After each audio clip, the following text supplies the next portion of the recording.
Good evening, everyone. Tonight, I want to talk about something we all feel, but rarely confront with courage and purpose: anger. Yes, that fire that rises in us when we're hurt, misunderstood, or challenged. It's powerful, isn't it? Anger can consume us, or if we know how to handle it, it can transform us. Anger is a complex and powerful emotion, one we've all experienced in moments when life tests our limits, when we feel wronged, or when someone crosses a line. Yet too often, anger is seen as a problem, something we're supposed to suppress, hide, or even fear. Society often labels anger as a negative force, something that can destroy relationships, harm our health, and lead us down a destructive path.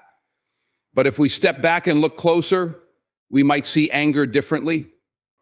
Anger isn't an enemy. In fact, it's a natural, valid response that holds valuable insights about who we are and what matters to us.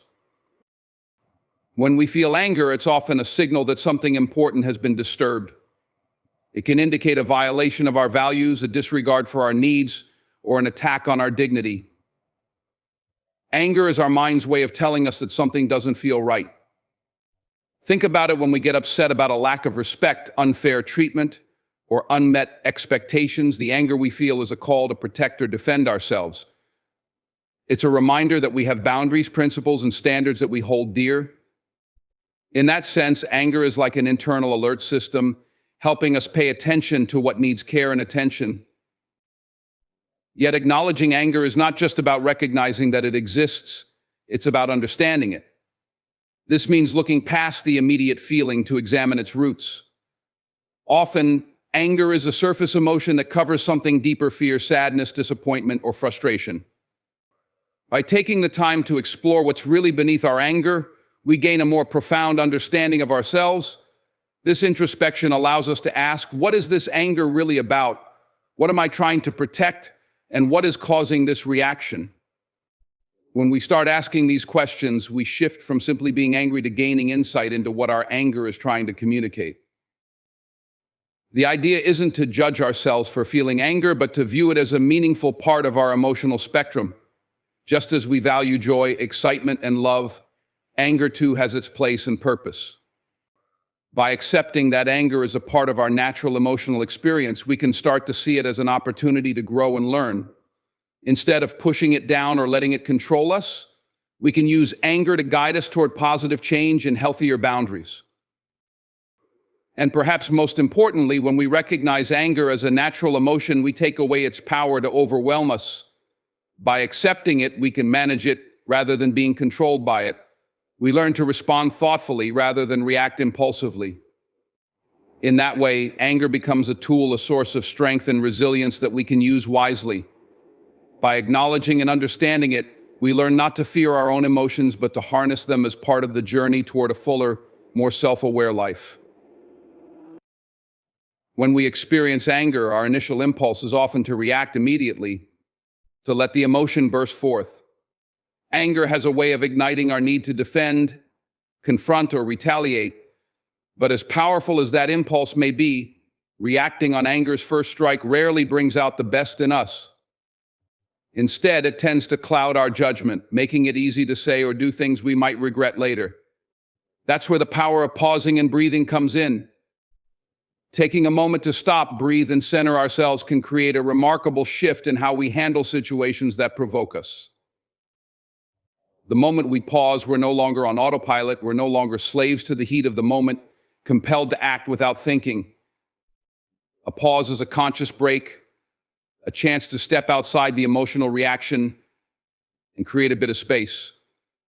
In that brief pause, we allow ourselves to come back to a place of choice, where we can assess the situation with a clear mind. The simple act of pausing has a grounding effect. It disrupts the intensity of the anger and gives us control over our next steps. Breathing deeply during that pause can be even more powerful. When anger arises, our bodies respond instantly, releasing stress hormones that quicken our pulse, tighten our muscles, and put us into a heightened state. Deep breathing counters that physiological response. Slow, deep breaths signal to our bodies that we are safe, that there is no need to fight or flee. By breathing deeply, we shift from a reactive mode to a more calm and rational state, calming the storm within us. As we breathe, we also create the opportunity to gain clarity. Often, anger clouds our thinking, narrowing our focus to the perceived offense or source of our frustration. But by taking a few breaths, we widen our perspective. We can start to ask ourselves questions: why am I feeling this way? What am I really upset about? What would be the most constructive way to handle this in that moment of clarity? We often realize that our anger, while valid, may not need to be expressed in the way we initially thought. We gain the wisdom to respond thoughtfully rather than react impulsively. Moreover, pausing and breathing help us practice patience with ourselves and with others. We learn to accept that it's okay to feel anger without acting on it immediately. This patience is powerful. It allows us to act with integrity rather than letting anger define our actions. We begin to see that we have control over our responses, no matter how intense our emotions may be. So in those moments when anger rises, let the pause be your ally. Let each breath be a way of stepping back, of centering yourself, and of finding clarity in the heat of the moment. With each pause and each breath, we gain a clearer, stronger perspective, allowing us to respond not out of anger, but from a place of calm, purpose, and self-respect. Anger, when left unchecked, can be destructive. It can harm our relationships, our health, and even our sense of self. But anger also carries energy, a force that, if directed wisely, can propel us forward rather than pull us down. Instead of allowing anger to control us or lead us into negativity, we can learn to channel it towards something constructive, transforming that intense feeling into fuel for positive action and meaningful change. This approach requires shifting our mindset and seeing anger not as something to suppress, but as a resource to harness. First, we must recognize the potential within anger. Anger often emerges when we feel that something we care about is threatened or disrespected. It signals to us that there's a problem, whether it's a personal boundary being crossed, an injustice being witnessed, or a deep-seated value being disregarded. If we take a step back and look beyond the anger itself, we'll find that it's pointing us toward areas of our lives that need attention or change. Instead of letting that anger smolder and cause resentment, we can transform it into motivation, using it as a driving force to address these issues head-on. Channeling anger effectively means asking ourselves a few key questions.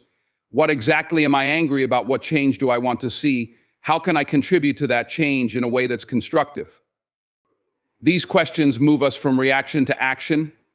Rather than allowing anger to stay bottled up or boil over in a negative way, we can redirect it towards something positive, something we can build rather than destroy.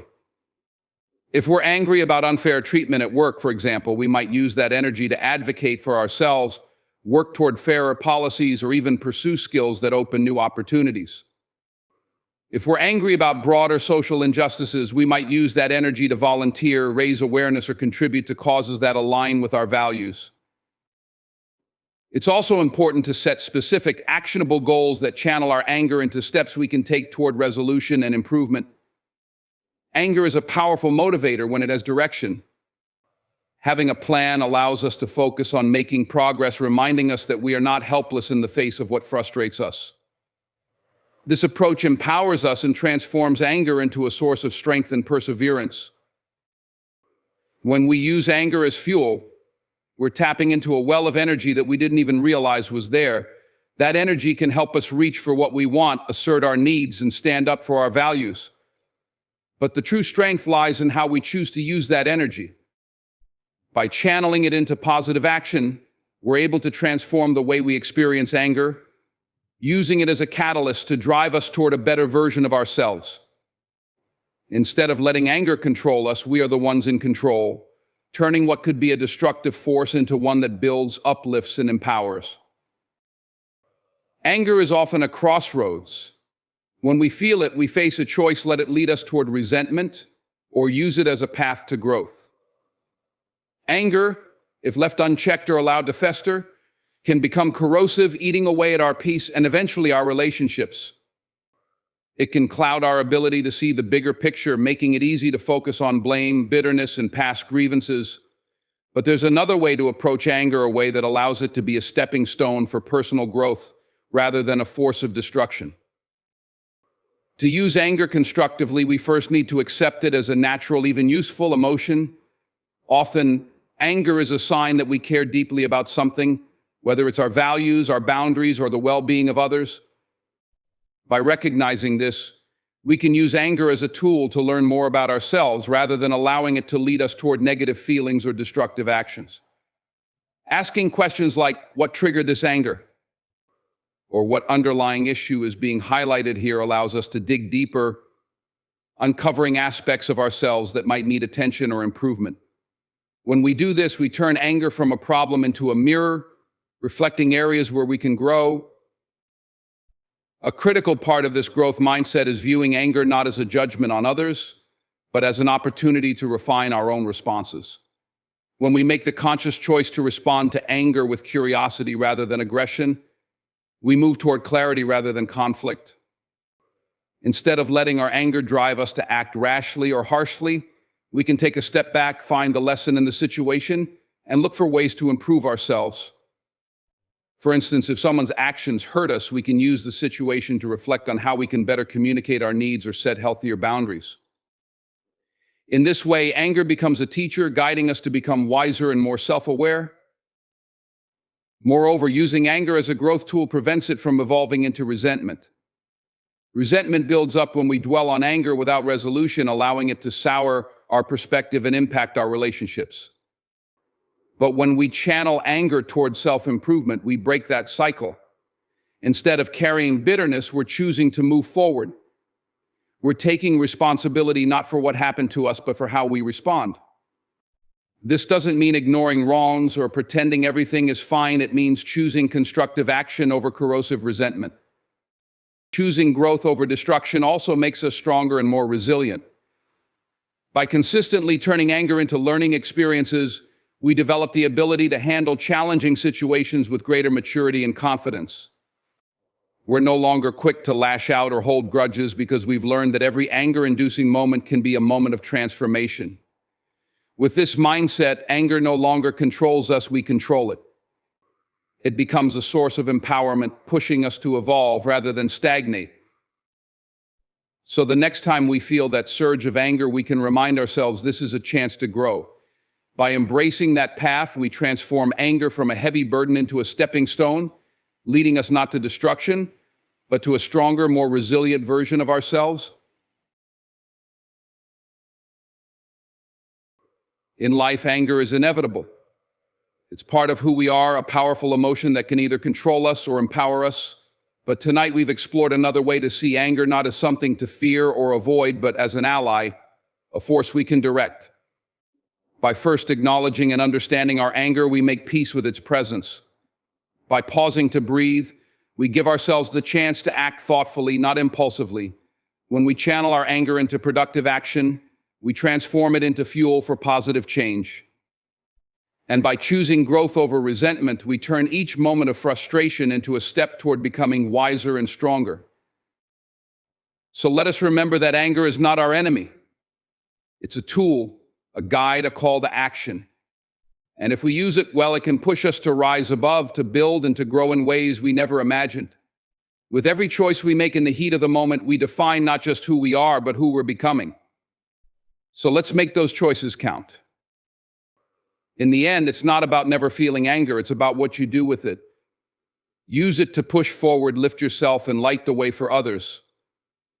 Because when we learn to manage our anger, we're not just dealing with an emotion. We're unlocking a new level of resilience, strength, and wisdom that will carry us through life. Thank you.